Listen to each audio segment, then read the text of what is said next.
Hi, I'm Brianna Motzkus with the Fabric Patch in Ephrata, Washington, and today we have a really fun quilt for you.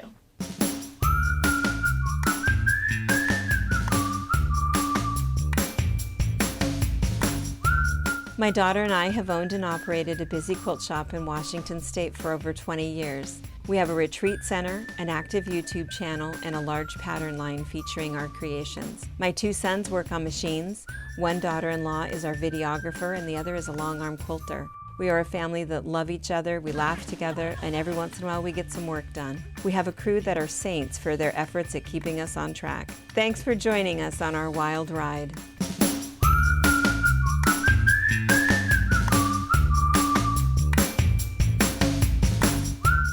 So today we're going to do Simply Charming. Simply Charming is one of my patterns. It's very friendly for a new sewer, someone who's just trying to get something done really quick. And it takes either 5-inch squares or 10-inch squares. So you can either use a pre-cut charm pack or a layer cake or do something from your stash at home. So what you're going to start with, so we have a couple ones. So the one behind me here is Simply Charming using the 5-inch squares. We ended up cutting our own. This collection is called 20 from Art Gallery Fabrics, and we cut our own 5-inch squares out of it just because the collection is very small and pre-cuts weren't an option, but it turned out really, really great. So we made the regular quilt. We added 2 borders to our quilt, just make it a little bit bigger. We added an extra row. Just remember, any project you are doing, any quilt top, anything you're doing, always know that you can always put an extra row of fabric in, extra row of blocks. In our case, we added 2 extra rows, and you can always add an extra border. Just because the pattern calls for 1 border doesn't mean you can't put a second one or make that border bigger to fit whatever size your desired size is.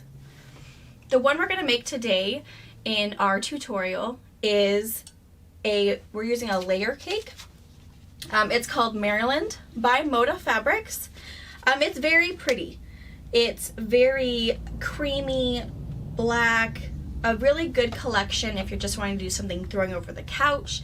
Maybe you're making it as a wedding gift or a college gift, and maybe you don't know this person very well, but you know you want to give them a gift and you're not quite sure what their home decor is or what colors they do and don't like. Black and cream, pretty safe. So you'll see I have 2 options here. You can either do a cream accent piece or a black. So these two both, this is Manila Grunge or I did Iron Grunge. They are both really nice. Grunge has that kind of distressed look, which I think Maryland kind of has. It's not a crisp black or a crisp cream. So both Manila or Iron looks really well depending on your finished look. Like in this one, here's our accent piece. So we chose to do something lighter so that we could use these darker pieces inside the 20 collection. Same thing here. Either way, whether you're doing like here is a light piece of one of the Maryland pieces, even with the Manila, it still looks good. You still have that enough of a difference where your print piece will definitely stand out against your background. Same thing with that Iron Grunge that we're using. It looks, of course, great with a light background, or look at that with a dark background. It will still showcase that really pretty choice you've chosen. So once we've selected our fabrics, again, cut your own, buy a pack. Maybe you're gifted a pack, or if you're like me, I have a little collection of pre-cuts just waiting for a good quilt to come around. So again, Simply Charming is the pattern you may want. We're going to go through the whole kind of tutorial on how to make it. So if you feel like you can do it without the pattern, fabulous. If not, visit our website, fabricpatch.net. The Simply Charming pattern is available in a printed, and we'll mail it to you, or you can do it as an instant download as a PDF pattern. So all you need, in my case, I'm using 10-inch squares today, and so I need a layer cake. We're only going to use 36 squares, which is kind of a nice thing because if you have a square that's very light and it won't, or very dark, depending on what your accent color is, you might have to take those out. So you have some wiggle room because you only need 36 10-inch squares. Your accent piece, which is again either your light or your dark, you're going to need 1.5 yards, and for an outer border, 1.5 yards. So again, the quilt behind me, we chose to do 2 different borders. Again, it gave us a little bit larger of a lap size quilt. So if you're going to want to do a inner border and an outer border, I would get an extra yard for your inner border and probably an extra half a yard for your outer border to give yourself just some options, and depending on how big your quilt turns out. And then of course, binding and backing, however you decide you want to do that. So to get started, pick your 36 chosen layer cake squares.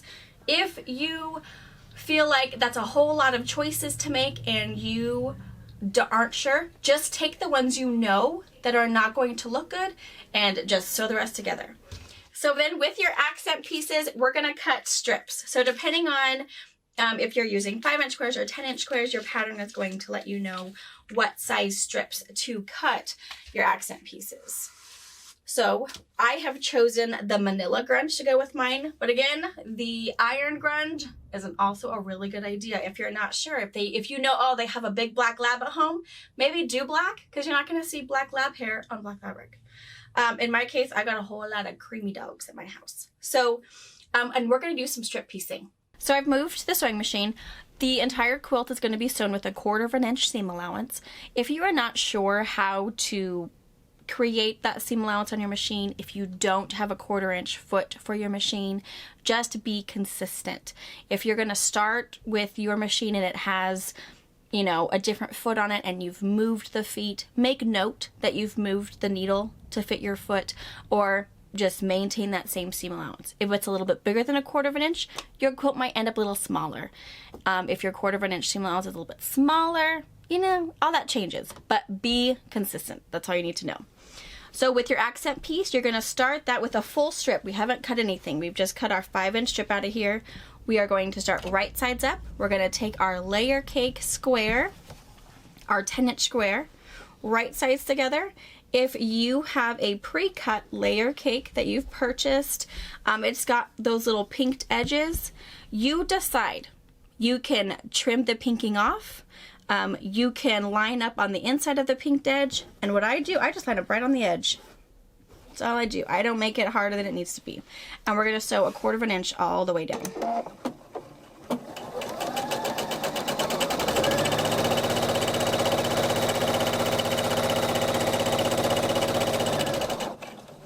And then when we get to the edge, we're going to sew off the edge of our 10-inch square. I like to stop with my needle in the down position. I'm going to take my next 10-inch square, right sides together, and I'm just going to put it right below. I like to give myself a little bit of a gap right there for trimming, so that when I can cut these apart and I'm not going to accidentally cut through my 10-inch square, and continue to sew.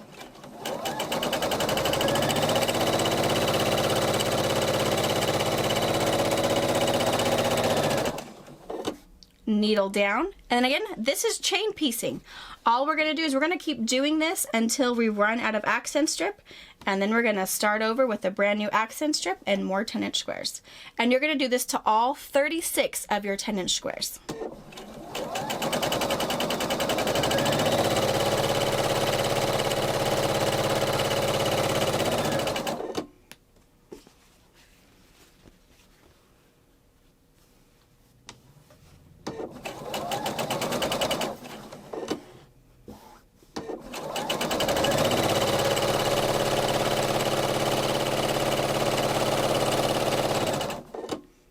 So we've done all of our chain piecing, and now we're going to cut them apart. I'm going to show you how to cut them apart and then trim so that we're ready to press and sew our quilt together.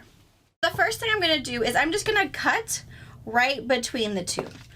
I prefer to then open up my seam here, and I just do a quick little finger press so it's nice and flat. You can press this first if you'd like to, but I tend to take a little bit more dutiful time while I'm pressing. And all I'm going to do is I'm going to line up my ruler on my 10-inch square, and then you can take a line on your ruler, so this looks like it's a 1/2-inch line here, right on my seam allowance, so that I know that my cut edge is straight and so is my seam.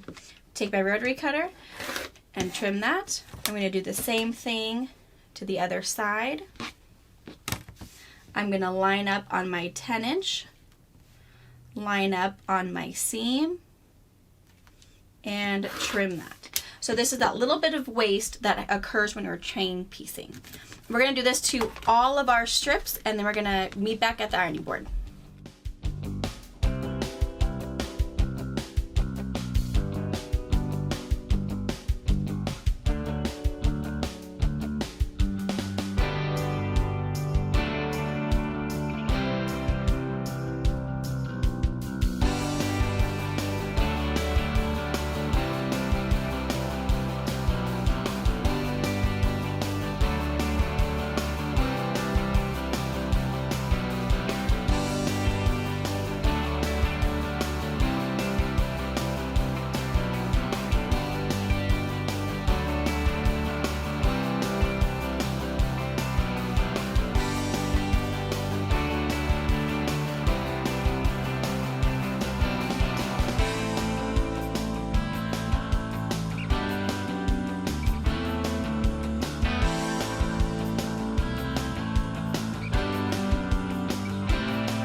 Alright, so we have strip pieced all 36 10-inch squares. We've cut them all apart, trimmed down just a little bit to make a nice straight edge. Now we're just going to press. So I feel like it is important to press at this stage for a couple reasons. One, you have the option just to look at each block, make sure it's trimmed right. All those weird things that sometimes we catch while we're pressing that you think, oh my gosh, I'm so glad I pressed. Otherwise, what would have happened if this was my quilt? And the other thing is once you have these all sewn into your, size quilt, we're making, let's see, our quilt is going to finish 76 by 100. So we're going to make a queen size quilt.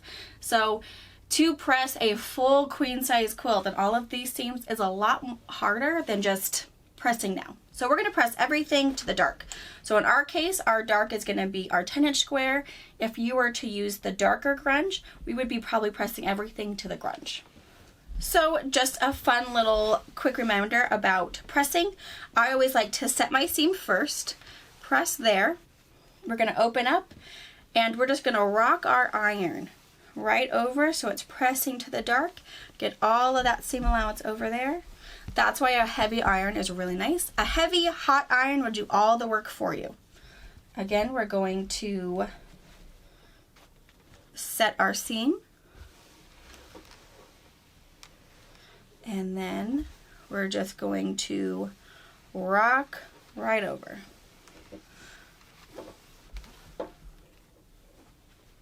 All right, so we've pressed everything and we're now laying it out on our design wall. So with 36 blocks, we are going to go 6 10-inch squares across by 6 10-inch squares down. Now that's where you can probably start seeing it's very easy to make this quilt bigger. You could really use all 42-inch squares out of your layer cake. You would just go 6 blocks across by 7 blocks down. So keep that in mind. Most quilts that you're using pre-cuts with or just doing some basic blocks, it is very easy to make it larger or smaller depending on where you're going to put it, who's it for, is it going to go on a bed. So we're going to lay these out. The really nice thing about this particular project is you can easily just pull them out of a bag, stack them up next to you, and just sew them together.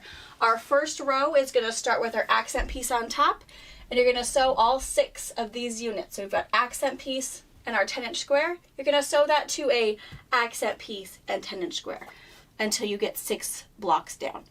Our next block, our next row, so row number 2 is going to start with our 10-inch square that has our accent piece on it. You're going to sew that unit to a 10-inch square with an accent piece. So that's how you get that alternate piece, is it's whoever we're starting with. So if you feel like you're someone who gets really stuck in the design wall setting, I suggest put a big old basket in front of you, put them all in a basket.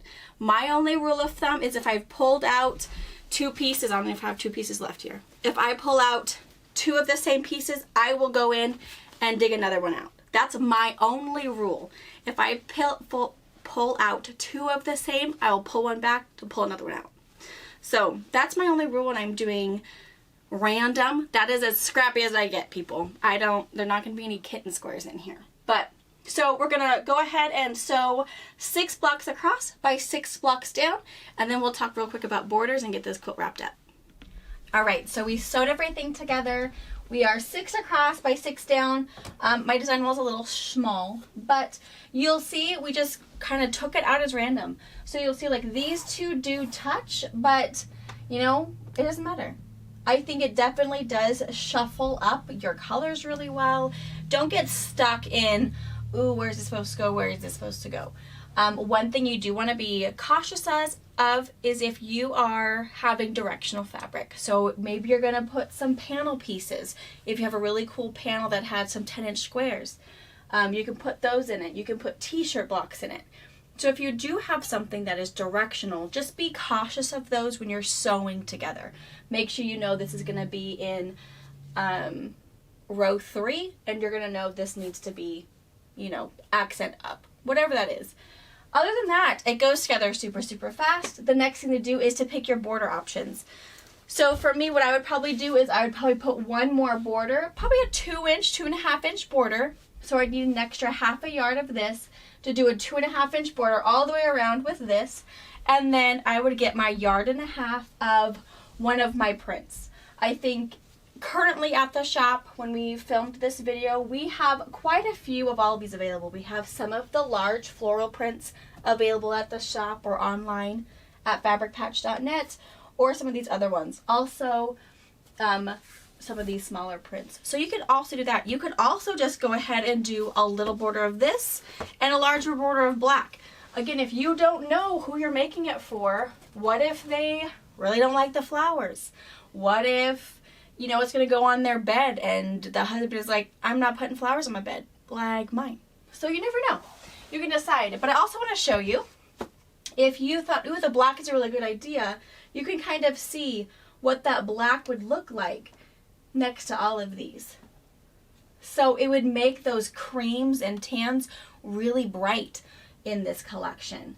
So you can really, just by putting the black, which is the absence of color, will really allow those creams and tans to look really bright and kind of sparkly. So that's where you can decide, should I go light? Should I go dark? Should I go dark? So that is the Maryland collection from Moda. That is using layer cakes. When we started the video, we had 20 in 5-inch squares. This is the original quilt. This quilt was done with Manderley, I think, from Moda's Fabrics. We do still have at the shop, we have 5-inch strips. So we sold a bunch of pre-cuts of this collection. So we had a bunch of these strips cut because we ran out of all of the fat quarters, all of the pre-cuts for it, but we had enough that we could cut strips of. So you're going to have a little bit more of some of these versus the one of everything else, but there are a few at the moment left of the 5-inch strips, and I think there's even a 10-inch strip pack of Manderley. So if you really like this colorway, all you need is one 5-inch roll, and you need your yard of we did white on white as our accent. And then you might have to search clearance, maybe search some other stores, search your stash. It's very bright, clear blue, lime green. I bet you have a really cool border option if you want to. Or this quilt is fine with no border at all.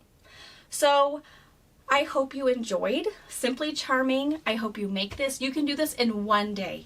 If you have all of your stuff at home, go ahead, whip it out real fast. You'll be amazed how fast it goes and how user-friendly it is. You don't have to worry about that 1/4-inch seam. There's a little bit of nestling you have to do, but if you don't make those corners meet, you're never gonna know.